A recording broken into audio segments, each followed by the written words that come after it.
Over 150 years after the 13th Amendment abolished slavery in America, yet an alarming percentage of U.S. adults believe that the legacy of slavery lives on in the form of inequality. Racism still exists in today's America, and it's deeply rooted and extends to measures most people aren't aware of.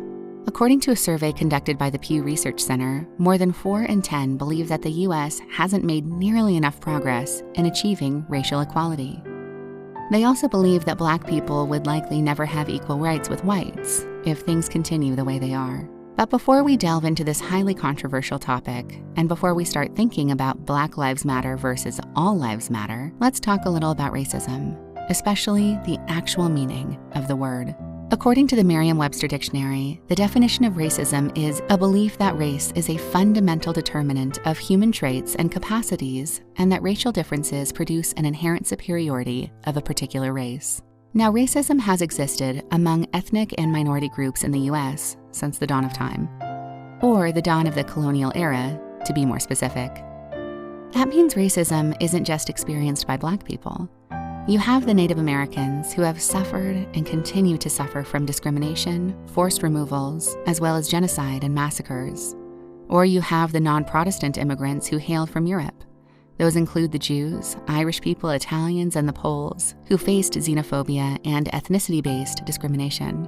Oh, and then there are the numerous Hispanics, Asian Americans, Middle Eastern Americans, and Pacific Islanders, who also all face discrimination. To discover just how deeply rooted racism is in today's U.S., take a look at these stats. The majority of all adults in America, about 56%, believe being Black puts you at a disadvantage, hurting people's ability to get ahead. A total of 51% said the same about Hispanics. Meanwhile, in a wild contrast, 59% say that being white helps people get ahead. For Native Americans and Asians, the views are mixed. Racism and stereotypes cross racial lines.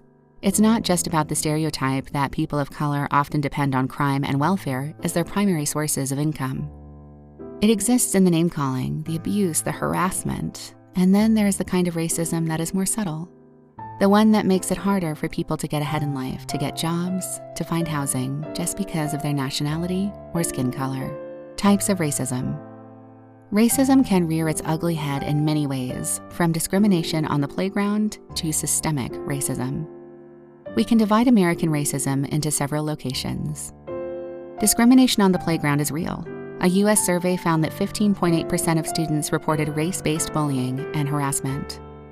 You have racism in the hierarchy, which means people are encouraged or allowed to think, feel, and behave in racist ways.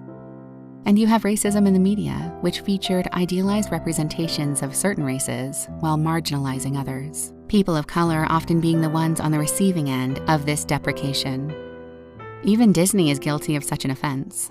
For instance, the 1933 cartoon short, Three Little Pigs, the original Big Bad Wolf posed as a Jewish peddler. After many complaints, the wolf was revised to dress as a Fuller Bush salesman. Inequality exists in the system, which often works on legislating racism on micro and macro levels. For example, let's talk about healthcare. From 2013 to 2017, white patients received better quality healthcare than 40% of Black patients, 40% of Native American patients, and 34% of Hispanic patients.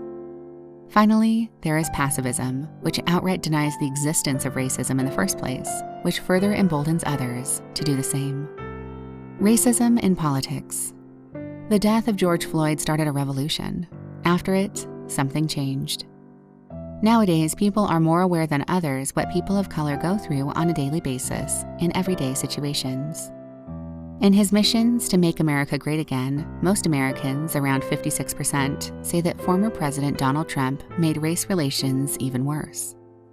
Meanwhile, only 15% believe he actually improved race relations. In contrast, in Barack Obama's era, 37% said that he made progress on improving race relations in his 2 terms as president. Different perceptions of racism. Everyone holds different opinions on racism, but you'll be surprised to see that almost all of them are different. Sure, people can agree that racism exists in the modern world, but there are widely different perceptions of it. For example, majorities of Black and white adults say that it's a fact that Blacks receive unequal, less fair treatment than whites by the criminal justice system. 85% of blacks hold the opinion in comparison to 61% of whites. And when it comes to dealing with the police, a terrifying 84% believe blacks receive different treatment versus 63% of whites. It's not just that. In New York City alone in 2018, 88% of police stops involved blacks and Latinx people. Only 10% of the stops involved white people, and out of that percentage, 70% were totally innocent. It's a fact that people are taught from a young age that Black Americans are far more likely to be arrested than others. And once they're arrested, they're more likely to be convicted. And when they're convicted, they're more likely to have lengthier sentences, with Black men receiving sentences that are 19.1% longer than others for the same crimes. Adding to that, while both races use drugs similarly, Black people are 6 times more likely to be arrested for the crime. Reverse racism. All this time, we've been talking about racism towards Black people, Native Americans, Hispanics, and Asians.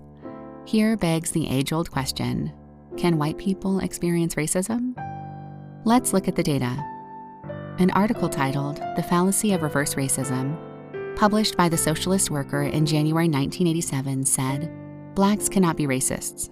They're not in a position to oppress anyone, certainly not in the majority white population of the U.S." Is a statement like that considered racism against whites?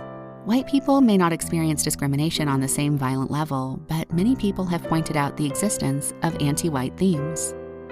Take Apache's famous song, "Kill the White People," in which the lyrics, "Kill the white people, we gonna make them hurt. Kill the white people, but buy my record first, ha ha ha," are sung.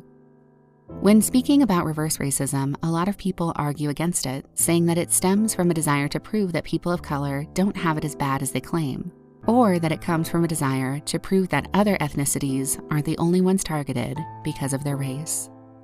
What do you think? We would love to hear your opinions. Thanks for watching. See you next time. Peace.